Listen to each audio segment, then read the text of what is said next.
दोस्तों, क्या आपको पता है डेंटिस्ट कैसे बनते हैं? क्या आप जानते हैं कि डेंटिस्ट बनने के लिए क्या पढ़ना पड़ता है? अगर आपको नहीं पता कि डेंटिस्ट बनने के लिए कौन-सा कोर्स करना पड़ता है, तो आप बिल्कुल सही जगह पर आए हैं। यहाँ मैं आपको बताऊँगा कि अगर कोई डेंटिस्ट बनना चाहते हैं, तो उन्हें कौन-सा कोर्स करना पड़ेगा, कहाँ से उस कोर्स की पढ़ाई कर सकते हैं, कितने साल का कोर्स होता है और कोर्स करने में कितना खर्च आएगा। तो चलिए बिना समय गँवाए वीडियो की शुरुआत करते हैं, लेकिन उससे पहले जो लोग डेंटिस्ट बनना चाहते हैं, वो कमेंट करके अपनी हाजिरी लगा दें। क्या है ना कि कमेंट करते हैं तो हमें भी वीडियो बनाने में अच्छा लगता है। तो चलिए शुरू करते हैं। दोस्तों, किसी भी कोर्स को करने से पहले या किसी भी फील्ड में करियर बनाने का अगर आप सोच रहे हैं, तो सबसे पहले हमें ये जान लेना चाहिए कि आखिर उस कोर्स को करने के बाद क्या काम करना होता है। तो दोस्तों, मैं आपको सीधा और आसान भाषा में समझाता हूँ कि डेंटिस्ट का मतलब होता है दांतों के डॉक्टर। एक डेंटिस्ट दांतों का इलाज करते हैं। जिस तरह से शरीर के अलग-अलग भाग के इलाज के लिए अलग-अलग डॉक्टर होते हैं, ठीक उसी तरह से दांतों के लिए भी अलग से डॉक्टर होते हैं, जिन्हें डेंटिस्ट कहा जाता है। तो यहाँ तक तो किसी को कोई कन्फ्यूजन नहीं है, जहाँ समझ में ना आए। कमेंट करके ज़रूर बताइए। हमारा वीडियो बनाने का मकसद होता है कि जो भी इस वीडियो को देखें, उन्हें अच्छे से समझ में आ जाए। चलिए आगे बढ़ते हैं और जानते हैं डेंटिस्ट बनने के लिए कौन सा कोर्स करना पड़ता है। तो दोस्तों, अगर आप डेंटिस्ट बनना चाहते हैं तो उसके लिए आपको बीडीएस का कोर्स करना पड़ेगा। अब सवाल है कि बीडीएस का मतलब क्या होता है? तो दोस्तों, बीडीएस का फुल फॉर्म होता है बैचलर ऑफ डेंटल सर्जरी।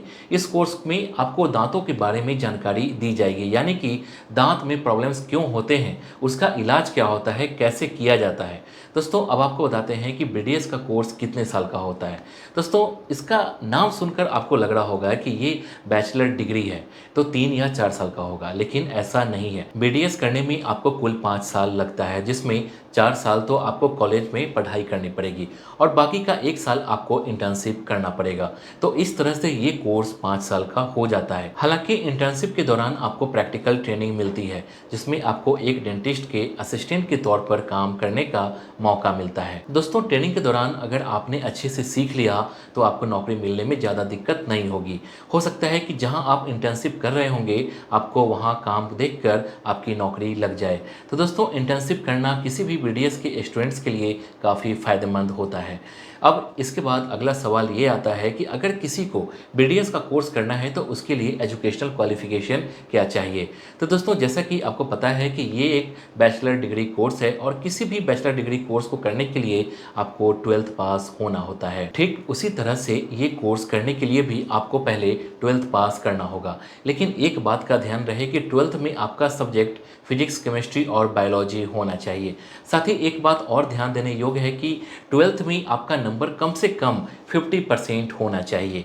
तो अब आप समझ गए होंगे कि बीडीएस कोर्स में एडमिशन लेने के लिए एजुकेशनल क्वालिफिकेशन क्या चाहिए। दोस्तों, दरअसल आप चाहे किसी भी मेडिकल कोर्स में एडमिशन लेना चाह रहे हैं, उसके लिए आपको 12th में physics, chemistry and biology subject होना ही चाहिए। तो चलिए अब आगे बढ़ते हैं। अब जानते हैं कि कोर्स में एडमिशन कैसे मिलेगा।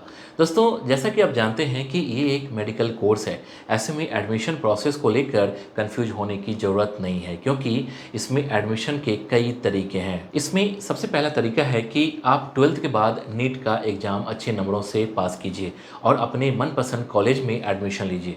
दूसरा तरीका है डायरेक्ट एडमिशन।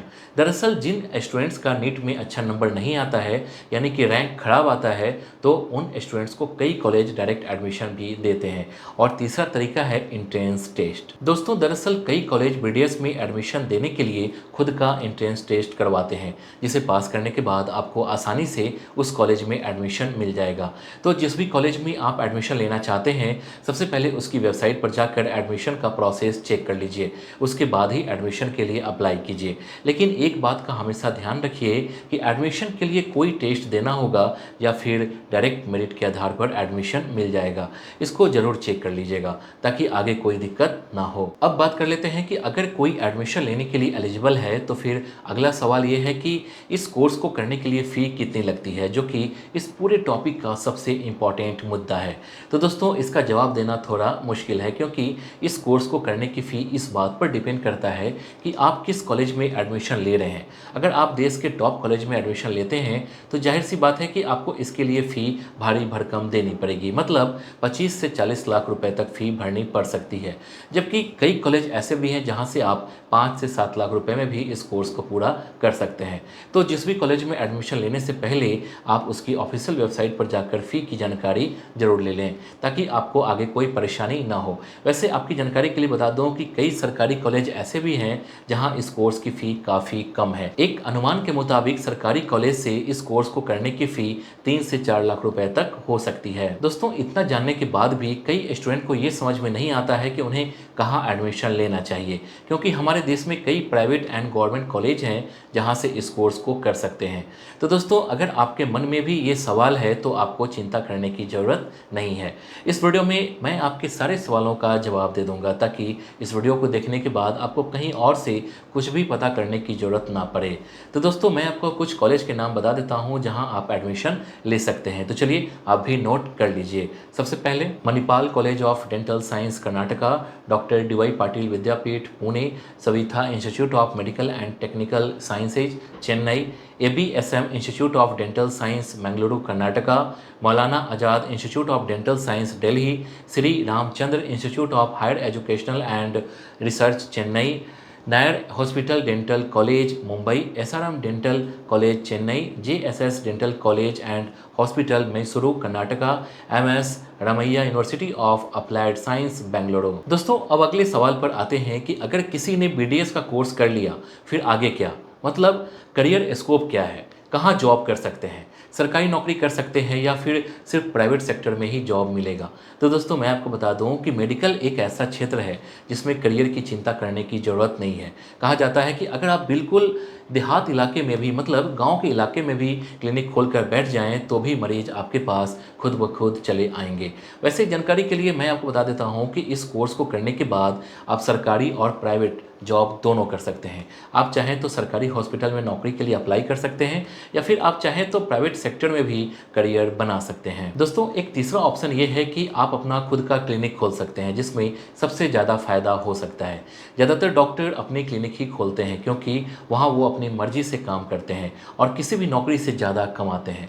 अब आखिरी सवाल ये है कि इस कोर्स को करने के बाद इनकम कितनी होती है। दोस्तों, अगर आप BDS करके किसी सरकारी अस्पताल में नौकरी करते हैं तो आपकी शुरुआती सैलरी 60 से 70 हज़ार रुपये हो सकती है, जबकि किसी प्राइवेट हॉस्पिटल में नौकरी करने पर आपकी शुरुआती सैलरी इतनी ही होगी जितनी सरकारी अस्पताल में होती है।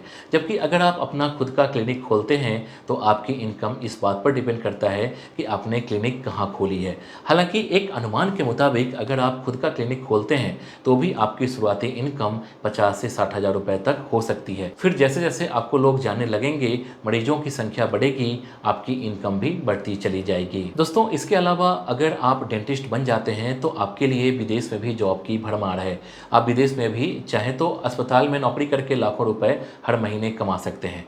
दोस्तों, यूरोपियन कंट्री में डेंटिस्ट की डिमांड काफ़ी ज़्यादा है, तो अगर आप चाहें तो विदेश में भी जाकर अपना करियर बना सकते हैं। दोस्तों, उम्मीद करता हूं कि इस वीडियो में आपको BDS कोर्स से जुड़ी जितनी भी जानकारी मिली है उससे आप संतुष्ट होंगे। फिर भी अगर आपके मन में इस कोर्स को लेकर कोई सवाल है तो आप कमेंट करके हमसे सवाल पूछ सकते हैं। मैं कोशिश करूंगा कि ज़्यादा से ज़्यादा लोगों का कन्फ्यूजन दूर हो। वीडियो पसंद आई तो वीडियो को लाइक कीजिए और चैनल को सब्सक्राइब जरूर कीजिए। Thank you.